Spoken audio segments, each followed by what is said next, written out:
ഇന്ന് ജൂലൈ 25, വിശുദ്ധ യാക്കോബ് ശ്ലീഹായുടെ തിരുനാൾ.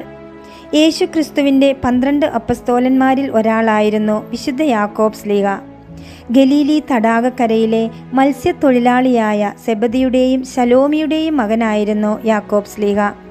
സുവിശേഷകനായ വിശുദ്ധ യോഹന്നാൻ ശ്ലീഹ അദ്ദേഹത്തിൻ്റെ സഹോദരനാണ്. ഗലീലി തടാകത്തിൽ വിശുദ്ധ പത്രോസിനോടും വിശുദ്ധ അന്ത്രയോസിനോടുമൊപ്പം മീൻ പിടിച്ച് ജീവിച്ചിരുന്ന സാധാരണക്കാരായിരുന്നു യാക്കോബ് ശ്ലീഹായും യോഹന്നാൻ ശ്ലീഹായും. അപ്പസ്തോലന്മാരിൽ തന്നെ മറ്റൊരു യാക്കോബ് ഉള്ളതിനാൽ ഇദ്ദേഹത്തെ തിരിച്ചറിയാൻ വലിയ യാക്കോബ് ഓർ ജെയിംസ് ദ ഗ്രേറ്റർ എന്ന് വിളിക്കുന്നു. യാക്കോബ് ശ്ലീഹായുടെയും യോഹന്നാൻ ശ്ലീഹായുടെയും തീഷ്ണതയും ആവേശവും കണ്ട് യേശു അവർക്ക് ബൊവനേർഗസ് അല്ലെങ്കിൽ ഇടിമുഴക്കത്തിൻ്റെ മക്കൾ എന്ന പേര് നൽകി. പത്രോസ് ശ്ലീഹായുടെയും യോഹന്നാൻ ശ്ലീഹായുടെയും ഒപ്പം യേശുവിൻ്റെ ഏറ്റവും അടുത്ത 3 ശിഷ്യന്മാരിൽ ഒരാളായിരുന്നു യാക്കോബ് ശ്ലീഹ. പ്രധാനപ്പെട്ട പല സംഭവങ്ങൾക്കും ഇവർ മൂവരും സാക്ഷികളായിരുന്നു. ഈശോയുടെ താബോർ മലയിലെ രൂപാന്തരീകരണത്തിൻ്റെ വേളയിലും ജായ്റോസിൻ്റെ മകളെ ഉയർപ്പിച്ചപ്പോഴും ഈശോ ഗെത്സമൻ തോട്ടത്തിൽ പ്രാർത്ഥിച്ചപ്പോഴും യാക്കോബ് ശ്ലീഹായും കൂടെയുണ്ടായിരുന്നു.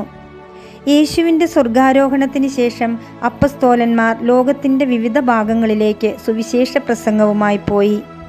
യാക്കോബ് ശ്ലീഹ ഐബീരിയൻ ഉപദ്വീപിൽ, അതായത് ഇന്നത്തെ സ്പെയിനിൽ പോയി സുവിശേഷം പ്രചരിപ്പിച്ചു എന്നാണ് പരമ്പരാഗത വിശ്വാസം.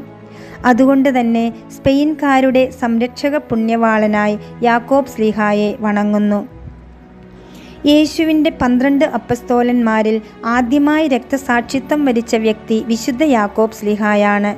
AD 44 യഹൂദ പ്രമാണികളെ പ്രീതിപ്പെടുത്താനായി ഹേറോദേസ് അഗ്രിപ്പ രാജാവ് യാക്കോബ് ശ്ലീഹായെ പിടികൂടുകയും വാളുകൊണ്ട് തലയറുത്ത് വധിക്കുകയും ചെയ്തുവെന്ന് വിശുദ്ധ ബൈബിളിൽ അപ്പസ്തോല പ്രവർത്തനങ്ങൾ 12:2 പ്രതിപാദിക്കുന്നുണ്ട്.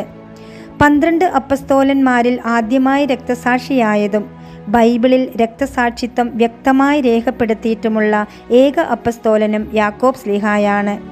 യേശു പകർന്നു നൽകിയ പാനപാത്രം കുടിക്കാൻ തയ്യാറാണോ എന്ന ചോദ്യത്തിന് അന്ന് യാക്കോബ് ശ്ലീഹ നൽകിയ വാക്ക് സ്വന്തം ജീവൻ നൽകി അദ്ദേഹം പാലിച്ചു. യാക്കോബ് ശ്ലീഹായുടെ ഭൗതിക ശരീരം സ്പെയിനിലെ കോമ്പോസ്റ്റലയിൽ അടക്കം ചെയ്തു എന്നാണ് വിശ്വാസം. ഇന്ന് ലോകപ്രശസ്തമായ കമിനോ ഡി സാന്റിയാഗോ എന്ന തീർത്ഥാടന പാത ഈ പുണ്യസ്ഥലത്തേക്കാണ് ചെന്നെത്തുന്നത്. എല്ലാവർക്കും വിശുദ്ധ യാക്കോബ് ശ്ലീഹായുടെ തിരുനാൾ ആശംസകൾ.